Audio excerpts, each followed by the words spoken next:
Dar kartą labas rytas, kuriuos prisijungė nauji žmonės, ne visus mačiau dar. Tikrai ačiū Dievui už jūs kiekvieną, kad šiandieną aš turiu, ačiū labai, yra.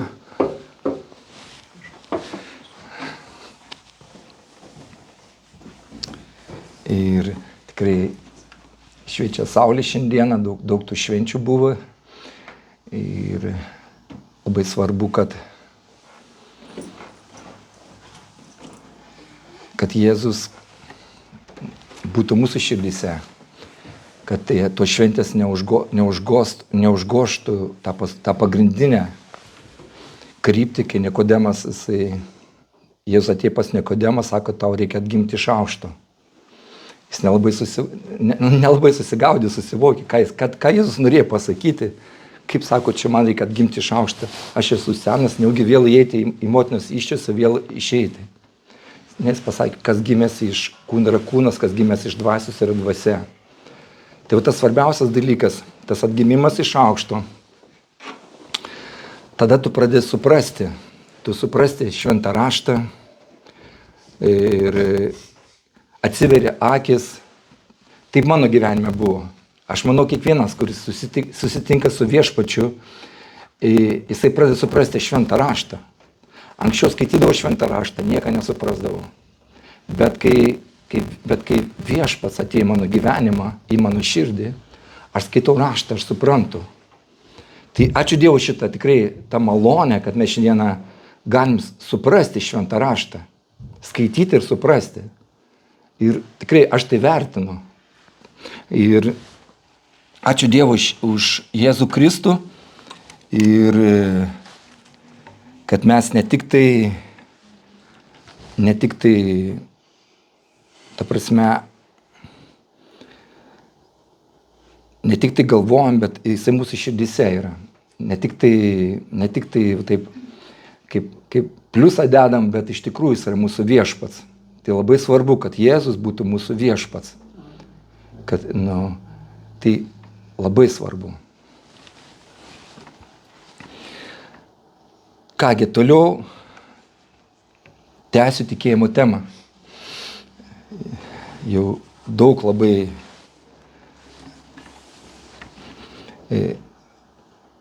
pažvelgėm į 11 Hebrajams skyrių.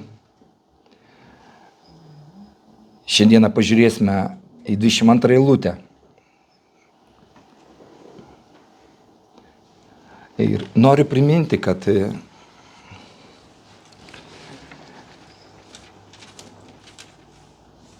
be tikėjimo neįmanoma patikti Dievui.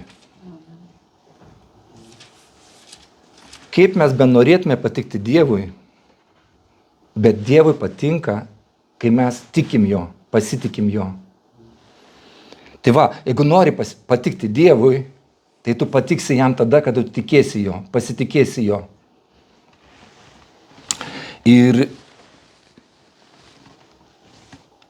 manau, kad tai labai svarbu. Labai svarbu, nes be tikėjimo neįmanoma patikti jam. Labai svarbu, kad mes pasiliktume tikėjime, kad mes būtume tikėjime. Nes mes gyvenam šiam pasaulyje, kur daugelį žmonių, jie netiki Dievu. Ir daugeliui Dievas yra miręs. Bet ačiū Dievui, kad mums Dievas nėra miręs, kad jis yra mums gyvas šiandieną.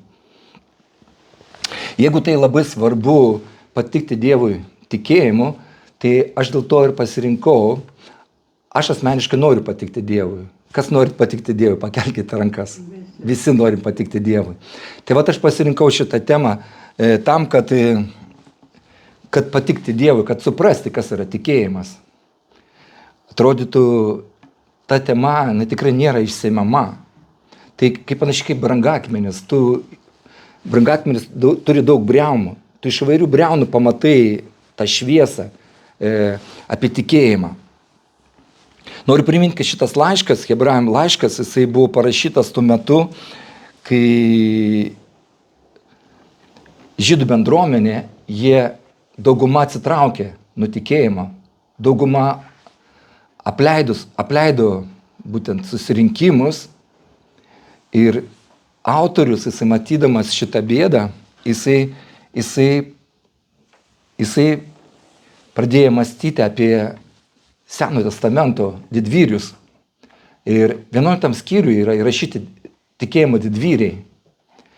Ir kai mes žvelgime šitus žmonės, mes galim pasidrasinti. Ir Dievas taip veikia gyvenime. Ir taip jisai veikia gyvenime. Ir taip pagodžia mus. Ir kai mes skaitom šitus Senojo testamento didvyrius, ir tuo pačiu ir mes į tą galeriją galim atsistoti tų didvyrių ir būti tie tikėjimo didvyriai, tęsti šitą sąrašą. Ir labai, tai nebuvo kažkokie ypatingi žmonės, jie buvo paprasti žmonės, tokie pat kaip tu ir aš. Bet jie pasitikėjo Dievu. Ir mes skaitome, mes matom, kaip Dievas nuostabiai veikia jų gyvenime. Taip šiandieną jisai nuostabiai veikia ir tavo gyvenime. Tai šiandieną kviečiu pasigilinti Juozapo tikėjimas. Kas rašotės, galite užsirašyti. Mes šiandien žvelgsime į Juozapo tikėjimą. Hebrajams 11 skyrius, 22 eilutė. Tikėjimu merdintis Juozapas priminė apie Izraelio vaikų iškeliavimą ir davė nurodymą dėl savo palaikų. Ir Juozapo istorija daugeliui yra labai mėgstamiausia istorija. Ir tiesą pasakius, manęs irgi niekas taip nesujaudina ir neatneša tiek šviesos kaip ši istorija, žvelgdamas į Juozapo gyvenimą. Romiečiam 11 skyrius, 33 eilutė. O Dievo turtų išminties ir pažinimo gelme, kokie neištyrimi jo teismai ir nesusekiami jo keliai. Ir Juozapo istorija geriausiai iliustruoja Vilimo Kuperio žodžius. Dievas veikia paslaptingai, darydamas savo stebuklus, jis žengia per vandenis ir sudraudžia audras.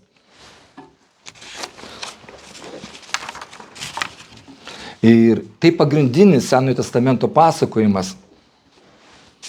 Čia mes pamatom, kaip Izraelio vaikai pateko į Egiptą ir mes matom, kaip Dievas norėjo, kad jo tauta jinai nukeliauti į pažadų žemę, į Kanano žemę.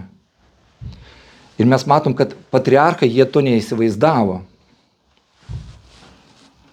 Ir Juozapo istorinai primena, kad Dievas nepamiršta savųjų ir kad kerštas tai yra jo teisė. Ir tai, kas mums nutinka, turi aukštesnį tikslą. Dažnai mes esam susirūpinę savo mažų pasauliu ir pamirštame, kad Dievas ir šėtonas jisai kovoja dėl mūsų. Juozapo istorija mums primena, kad svarbu tai, kas vyksta mūsų gyvenimuose. Ir visai išeina į gerą vien dėl to, kad Dievas turi didesnių tikslų mūsų gyvenime. Šie eilutė mums atveria, būtent Hebrajos autorius, jisai atveria požiūrį į Juozapą. Ir įdomu, kodėl autorius išsirinko būtent šitą įvykį iš šios istorijos Juozapo. Aš manau, kad jis nori, kad mes pamatytume, jog Juozapas žvelgia toliau nei šitas žemiškas pasaulis. Ši eilutė mums parodo 3 dalykus. Juozapas išpranašavo Izraelio sugrįžimą į Kananą. Antra, duodamas nurodymus dėl savo palaikų, Juozapas susitapatino su Kananu, o ne su Egiptu. Taip parodydamas savo prisirišimą. Visa tai buvo atlikta tikėjimu. Šio skyriaus tikslas parodyti būdą, kaip Juozapas buvo įtikintas dėl Izraelio ateities. Sakydama, kad Juozapas prašaudamas apie Izraelio ateitį veikia tikėjime, mes turime suprasti, kad šitas įvykis tai buvo tikėjimo kulminacija.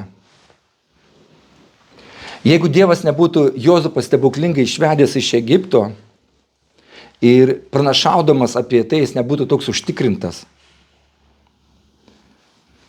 Kai Dievas nepaprastu būdu įsikiša į mūsų gyvenimus, tai kalba, kad mūsų ateity laukia neįtikėtini dalykai.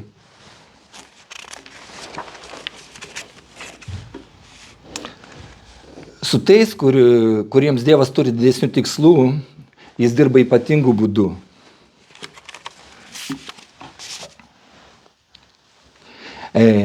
Mąstydamas apie savo gyvenimą ir matydamas, kad visa, kas įvyko, buvo Izraelio labui, Juozapas nesunkiai patikėjo, kad Dievas ir toliau rūpinsis su tais, su kuriais sudarė sandorą.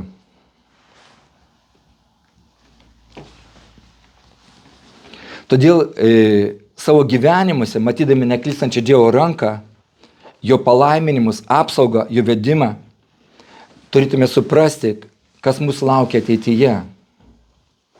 Filipiečiams 1 skyrius 6 eilutė. Esu tikras, kad tas, kuris jumise pradėjo gerą darbą, jį ir pabaigs iki Jėzaus Kristaus dienos. Toliau pažvelkime į kentėjimo tikslą. Nors Juozapo istorija baigėsi laimingai, ji prasidėjo visiškai kitaip. Mes matom, kad Juozapas, jisai iš pavydo buvo parduotas į vergiją. Apaštalų darbų 7 skyrius 9 eilutė. Šie patriarchai iš pavydo pardavė Juozapą į Egiptą, bet Dievas buvo su juo. Pačios pradžioje istorija nėra išteisinamas nei vienas. Ir ta prasme visi yra kalti. Jokūbas turėjo savo numylėtinį, pradžios 37 skyrius 3 eilutė. Izraelis mylėjo Juozapą labiau už kitus savo sūnus, nes jis gimė jam sulaukus žilos senatvės. Tėvas jam padarė margą apdarą. Toliau Juozapas pats sukėlė šeimą pavydą, pasakodamas sapnus, pradžios 37 skyrius 5 eilutė. Kartą Juozapas sapnavo sapną ir jį papasakojo savo broliams. Tada jie ėmė dar labiau jo nekęsti. Jo broliai įkvėpti pavydo jį pardavė. Pradžios 37, 27, 28. Parduokime jį Izmaelitams ir nesutepkime savo rankų. Juk jis mūsų brolis, mūsų kūnas. Broliai paklausė jo. Einant pro šalį Midjanų pirkliams, jie ištraukė Juozapą iš duobės, pardavė Izmaelitams už 20 sidabrinių. Tie nusivedė Juozapą į Egiptą. Ir eilutė, kurią nagrinėjame, Hebrajams 11:22, tikėjimu merdintis Juozapas priminė apie Izraelio vaikų iškeliavimą ir davė nurodymą dėl savo palaikų. Šitą eilutę parodo dievotumo triumfą. Bet tai vyksta šios istorijos pabaigoje.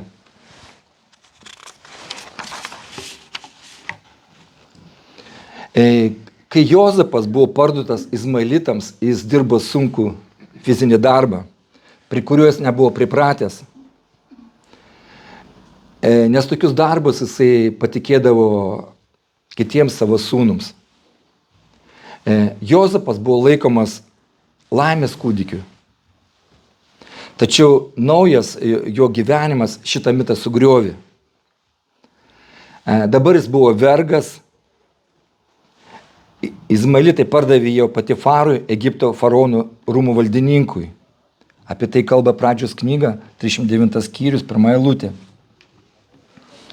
Juozapą nuvedė į Egiptą ir egiptietis Potifaras, faraono rūmų valdininkas, sargybos viršininkas, jį nupirko iš Izmaelitų. Bet Dievas buvo su juo, kalbėjęs Stepanas susirinkusiems Sinedrione, apaštalų darbuose. 7 skyrius, 9 eilutė. Šie patriarchai iš pavydo pardavė Juozapą į Egiptą, bet Dievas buvo su juo. Mes matom, kad Juozapas tapo Potifaro namų prižiūrėtojų ir greitai susidūrė su dar vienu išbandymu. Seksualinis pagundimas. Akivaizdu, kad Potifaro žmona nebuvo ta dora moteris, apie kurią skaitome Patarlių knygoje, 31 skyrius, 10 eilutė. Kas gali surasti gerą moterį, ji yra daug vertingesnė už perlus. Ji bandė suvedžioti Juozapą, tačiau tai nepavyko. Jis išliko nesuteptas ir ištrūko iš pinklių. Pradžios 39:12. Ji nutvėrė jį už jo drabužio ir sakė, sugulk su manimi, bet jis įsinėręs iš drabužio ištrūko ir išbėgo laukan. Ir Potifaro žmona tvirtino, kad Juozapas norėjo su ją sugulti, todėl jisai buvo uždarytas į kalėjimą. Tai be abejo buvo pats sunkiausias periodas Juozapo gyvenime. Dievas buvo pažadėjęs jį palaiminti ir išaukštinti. Pradžios knyga, 39 skyrius, 9 eilutė. Jis sapnavo dar kitą sapną ir papasakojo savo broliams. Sapnavau dar vieną sapną, kad saulė, mėnulis ir 11 žvaigždžių lenkėsi prieš mane. Tačiau kur tie pažadai? Jis dabar randasi kalėjime.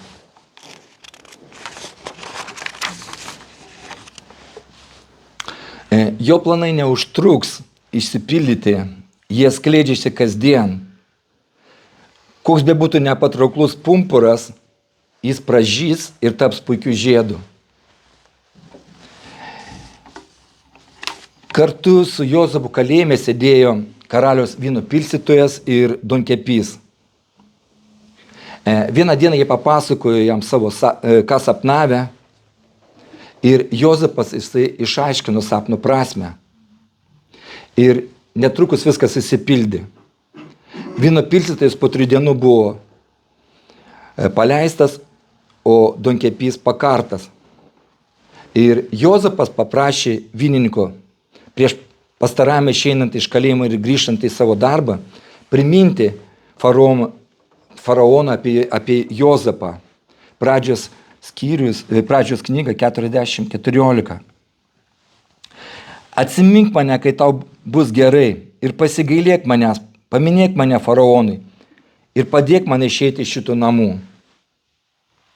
Tačiau šitas bandymas manipuliuoti nepavyko. Pradžios knyga 40 skyrius, 23 eilutė. Tačiau vyno pilstytojų viršininkas neatsiminė Juozapo ir pamiršo jį. Žmogiškai kalbant, Juozapas jisai prarado bet kokią viltį. Ir kai Dievas įsikiša į žmogaus gyvenimą, beveik visada žmogus patiria neįprastą kančią. Dažnai kentėjimas atneša neviltį. Tai, kas kentėjimą padaro, kentėjimas, žmogiškai kalbant, yra visiška neviltis. Dievas jisai drausmina tos, kurios nori ypatingai naudoti. Ir daro tai įvesdamas jos į situacijas bei išeities. Tuomet atėjęs išlaisvimui, nelieka vietos abejonėms, kad tikrai tai buvo Dievas. Aklas netikėjimas klysta, jis nepastebi Dievo darbo, tik Dievas gali viską paaiškinti ir jis mums tai atskleis. Žmogiškai kalbant, Juozapas neturėjo jokios vilties. Net jei Potifaras būtų tikėjęs Juozapu, taip tikriausiai buvo. Jisai tikėjo tai, kai jisai kalba. Nes priešingų atveju jisai būtų Jozapui būtų pasibaigę liūdnai, jis būtų nužudytas. Bet jis negalėjo paleisti, jis turėjo išsaugoti savo reputaciją. Dievas žinojo, kaip išaukštinti Jozapą. Tačiau sunku buvo numatyti, kaip viskas susiklostys. Čia susidėjo keletas dalykų. Nepaprastai palankus laikas, faraono problemos ir Jozapo sapnų aiškinimo dovana. Faraonas sapnavo sapną ir tik Jozapas galėjo jį išaiškinti. Pagaliau ir vynininkas sustiprino padėtį, bet tokie situacijai jis būtų atsiminęs Jozapą, net jei šito nebūtų prašęs Jozapas.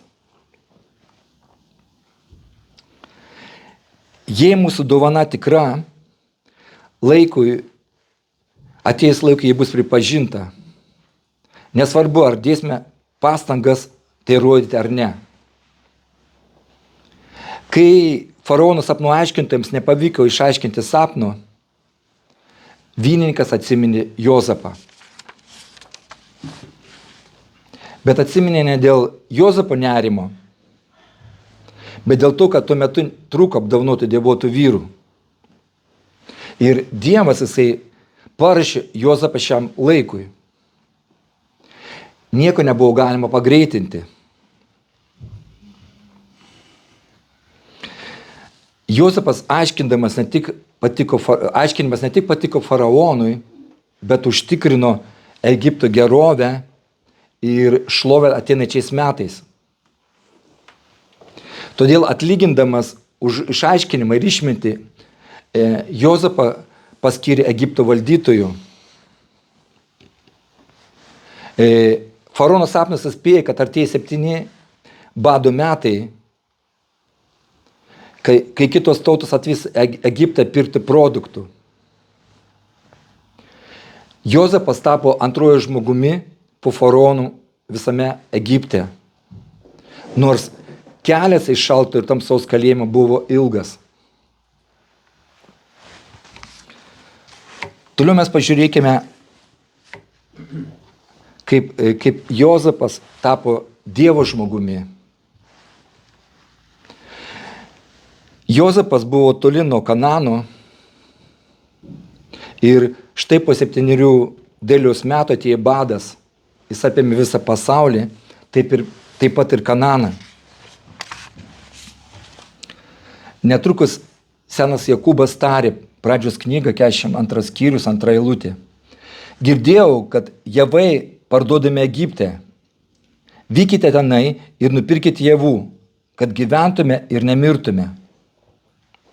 Jis pasiuntė 10 sūnų, išskyrus Benjaminą, kuris jam dabar atstojo Jozapą,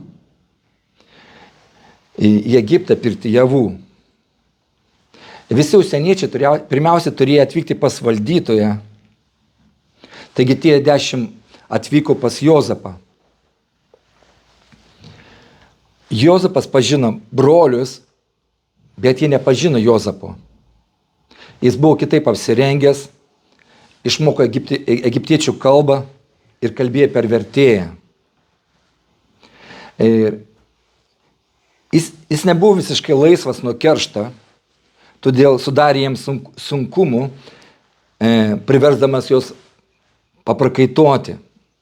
Apie tai rašoma pradžios knygų 42-44 skyrius. Pagaliau Jozapas atvirai pravirdamas jiems prisipažino. Pradžios knyga 45 skyrius 3 eilutė. Jozapas tarė savo broliams: aš esu Jozapas, ar mano tėvas dar gyvas? Jo broliai išsigandę negalėjo nė žodžio ištarti. Tada 11 brolių su žmonomis atvežė senelį Jokūbą į Egiptą ir ten apgyvendino, nes badas vis dar tęsiasi. Izraelio vaikai buvo ypatingai pagerbti svečiai Egipte. Jie apsigyveno Gošeno krašte. Pradžios knygas kalba apie tai 47 skyrius 6 eilutė. Egipto šalis yra tavo žinioje. geriausioje šalies dalyje, apgyvendink juos, jie tik gyvena Gošeno krašte. Ir jei žinai iš jų sumanių vyrų, paskirk juos mano bandų prižiūrėtojais. Mes matom, kad taip įsipildė Juozapo sapnas. Tačiau Juozapui jau tai nebuvo svarbu. Jokūbui mirus broliai jie išsigando. Jie buvo įsitikinę, kad Juozapas atkeršys už tai, ką jie buvo padarę. Ir pradžios 50 skyrius 18 eilutė. Jie parpuolė prieš jį. Ir mes matom, kad tai buvo tikslus Juozapo sapno išsipildymas. Tačiau mes matom, kad čia pasirodo naujasis Juozapas. Jisai pradžios knyga 50 skyrius 19 eilutė. Sako, nebijokite, argi aš užimu Dievo vietą. Matome, kad dabar jisai vengia pripažinimo, kurio anksčiau troško. Dabar jis nebetroško keršto. Kai troško pripažinimo, jis negalėjo jo gauti. Kai nesiekė to, jisai gavo. Mato 16 skyrius 25 eilutė. Nes kas nori išgelbėti savo gyvybę, tas ją praras. O kas praras savo gyvybę dėl manęs, tas ją atras. Laiško Hebrajams autorius jis aprašo naująjį Juozapą, atskleisdamas jį kaip asmenybę. Iš tiesų, Juozapas praėjo ilgą laiką, ilgesnį iš kalėjimo ar Kanano žemės. Jis nukeliavo keliant iš kūno į dvasią. Jis nebegyveno natūralaus gyvenimo, todėl savo broliams pasakė, pradžios knyga 50 skyrius 20 eilutė. Nors jūs man norėjote blogo, Dievas tai pavertė į gerą, norėdamas įvykdyti, ką šiandien matome, išgelbėti daugybę žmonių. Mes matom, kad asmenis Juozapo troškimas nustelbė aukštesnis tikslas – susirūpinimas Dievo karalystė. Jam jau neberūpėjo kerštas, todėl jis laimėjo svarbią pergalę. Naujam Juozapui neberūpėjo tai, kas anksčiau atrodė nepaprastai svarbu, jo asmeniniai jausmai. Jeigu Juozapas būtų pasidavęs savo jausmams, jis būtų abejingas ir pasilikęs namie Egipte. Egipte buvo nuostabi vieta, kuris galėjo gyventi. Jis buvo antras žmogus po faraonu ir galėjo būti palaidotas ištaigingam kape, kuris amžinai primintų apie Juozapą nuopelnus Egiptui. Juozapas buvo Egipto didvyris ir faraonas jis neketino to slėpti. Jo labiau ir visi jo broliai su žmonomis iš viso 70 žmonių saugiai gyveno Egipte ir buvo gerbiami. Pradžios knyga 46 skyrius 27 eilutė kalba apie tai. Juozapo sūnus gimė Egipte, buvo 2. Iš viso Jokūbo namams priklausančių asmenų atvykusių į Egiptą buvo 70. Tačiau mes matom, kad mirdamas Juozapas jisai mąstė apie 2 dalykus. Jisai mąstė apie Izraelio išėjimą iš Egipto ir savo paties kaulų perkelimą. Jis žinojo, kad Izraelis nepriklauso Egiptui. Dar daugiau, jis norėjo būti tikras, kad jo kaulai iškeliaus kartu su izraelitais. Nes Egiptas nebuvo Juozapo namai. Juozapą įkvėpė tai, kas įkvėpė ir kitus patriarchus. Štai kodėl autorius šiame tikėjimo skyriuje rašo ir apie Juozapą, parinkdamas būtent šią istoriją. Pradžios knyga, 50 skyrius, 24-25 eilutė. Jozapas sakė savo broliams, aš mirštu, Dievas tikrai aplankys jūs ir išves iš šitos žemės į kraštą, kurį jis prisiekdamas pažadėjo Abraomui, Izaokui ir Jokūbui. Po to Jozapas prisaikdino Izraelio vaikus, tikrai Dievas aplankys jūs ir jūs išneškite iš čia mano kaulus. Ir mes matom, Jozapas aiškiai parodė, kur buvo jo lobis. Mato Evangelija 6 skyrius 21 eilutė. Nes kur tavo turtas, ten tavo ir širdis. Jozapas sapnavo sapnus, o dabar ir pranašavo. Anksčiau jis buvo pagirūnas, o dabar nusižeminęs, nuolankus. Jis buvo pavydo objektas. Ir tai buvo galima natūraliai žmogiškai paaiškinti. Dabar jame išryškėja dvasia priešinka žmogiškam būdui. Jis tapo tikrų Dievo žmogumi. Dievas visuomet buvo su Jozapu. Ir šia prasme jis visuomet buvo Dievo vyras. Tačiau Dievas jam buvo paruošęs daug daugiau, nei jis galėjo numanyti. Sėdėdamas kalėjime, jisai paprasčiausiai norėjo ištrūkti iš kalėjimo.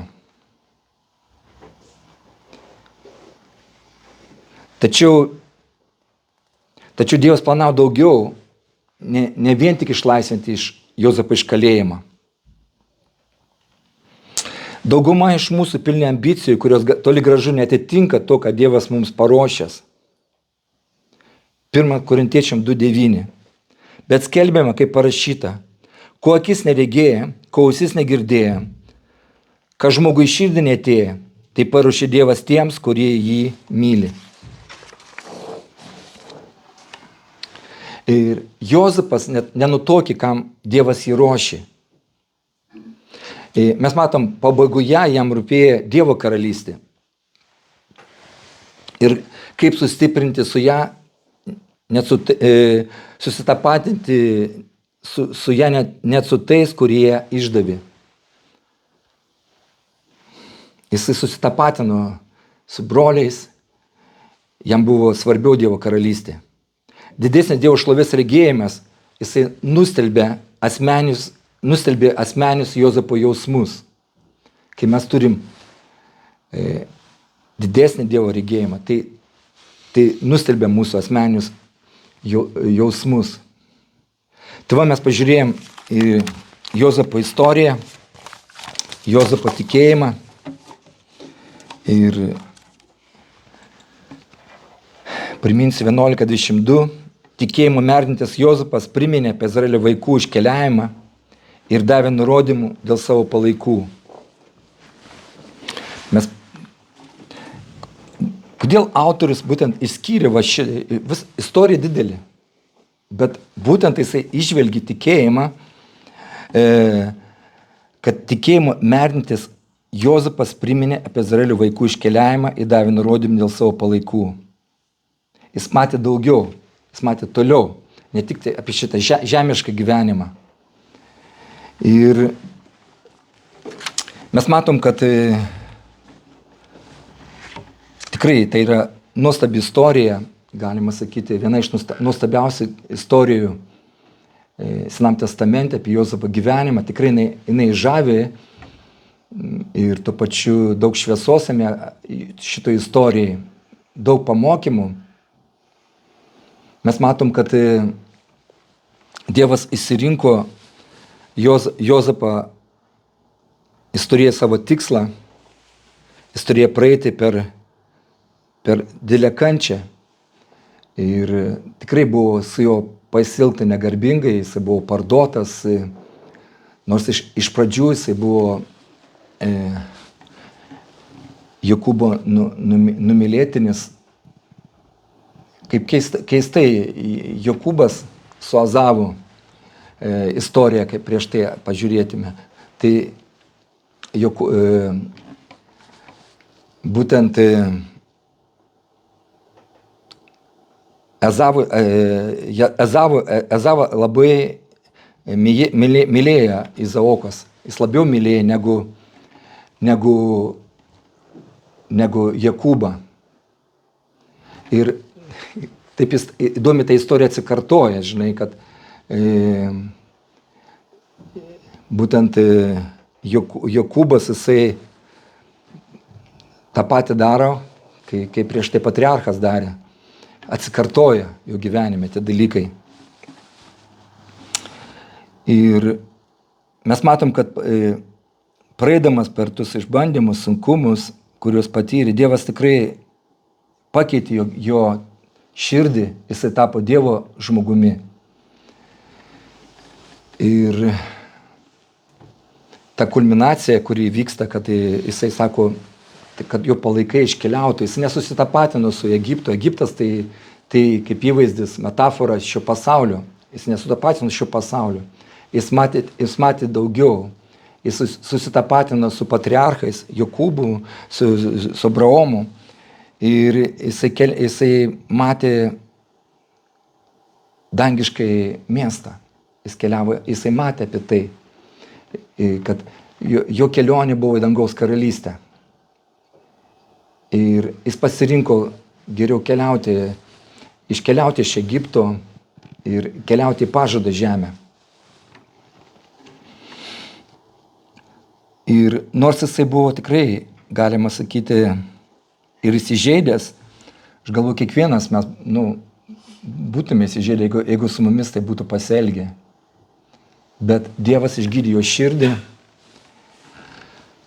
ir jisai galėjo atleisti savo broliams ir Dievas nuostabiai tas sapnas, kurį jisai sapnavo, jisai įsipildė, bet jam jau neberūpėjo kažkokį pasigirti kažką tai. Jisai matė, jam svarbiau buvo Dievo karalystė, jam svarbiau rūpėjo Dievo tauta ir Dievas pakeitė jo širdį. Tai kai mes labiausiai bandome kažką pasiekti, savo pastangom, dažniausiai mes nepasiekėm. Bet kai mes tai paleidžiam, tada ir vyksta mūsų gyvenimuose. Kada mes nekovojam, Dievas išpildo savo pašaukimą. Tikrai nuostabi istorija ir jinai padrasinti, pagodžinti kiekvienam iš mūsų, kad Dievas jisai nepaliko jo kalėjime. Ir nelengvas jo gyvenimas, jis išvedė iš kalėjimo, nors atrodė jam viskas žlugo, neviltis atėjo. Bet tai gerai, kad dažniausiai taip ir vyksta, kai griūna kažkokies mūsų įsivaizdavimai. Ir Dievas turi savo planus, jis nori, kad mes vykdytume jo valią, ne savo valią. Ir tą mes ir pasirinkom būti Jėzaus mokiniais, sekti Kristumi. Ir mums turėtų rūpėti labiau Dievo valia mūsų gyvenime, ne mūsų valia, bet Dievo valia. Kai Jėzus jisai meldėsi Getsemanę, jisai sako, Dieve, matė tą kančią, kokia buvo, sako, bet Dieve, tam aš atėjau, tegul ne mano valia įsipildo, bet tavo valia įsipildo. Sako, kas nori sekti paskui mane, tegul atsižada save, pasiėmė savo kryžių, seka paskui mane. Tai yra tikras sekimas Kristumi. Tai linkiu, metai baigėsi, tikėjimo tema, kad tas tikėjimas, jisai augtų mumise, kad mes būtume tikinti žmonės, kurie pasitikė Dievu, neabejotume jo. Sako, pasitikintis Dievu niekada nebus sugėdintas. Mes nematom Dievo, bet mes tikim. Kai matom medžius, mums nereikia tikėjim, jie yra. Bet kai mes prašom, tikim, laukiam ir Dievas ateina. Ir Dievu galim pasitikėti. Ir jis yra sąžiningas, doras, jis niekada neapvilia. Jeigu mes jo pasitikim, jis visada išpildys savo pažadus. Žmonės yra silpni, jie paveda, apgauna, bet Dievas niekada neapgauna. Jeigu mes visą širdim jo pasitikim, jis visada ateina laiku, jis nevėluoja. Taigi būkit palaiminti, tegu šitie metai būna tikėjimo metai, toliau būkime tikinti tauta, ir nes tai yra svarbiausia, kad mes patiktume Dievui. Mes neturim kitaip, kaip galim patikti Dievui. Jeigu mes tikim, be tikėjimo neįmanom patikti Dievui. Mes patikti galim tada, kada mes tikim Jo, pasitikim Jo. Ir Dievas sako, man patinka, kai mano vaikai pasitiki manimi. Šis pasaulis yra netikėjimo, sekuliarus, bet būkime tie žmonės, kurie išėję šį pasaulį, išėdami iš bažnyčios, iš šitos salės, būkime tie, kurie pasitikim Dievu. Bet kokioj situacijose, sunkumuose, išbandymuose, nevilty, pasitikėkim Viešpačiu. Ir atsiduokime jam, ir tikrai mes išvysime Dievo šlovę savo gyvenimuose. Būkite palaiminti.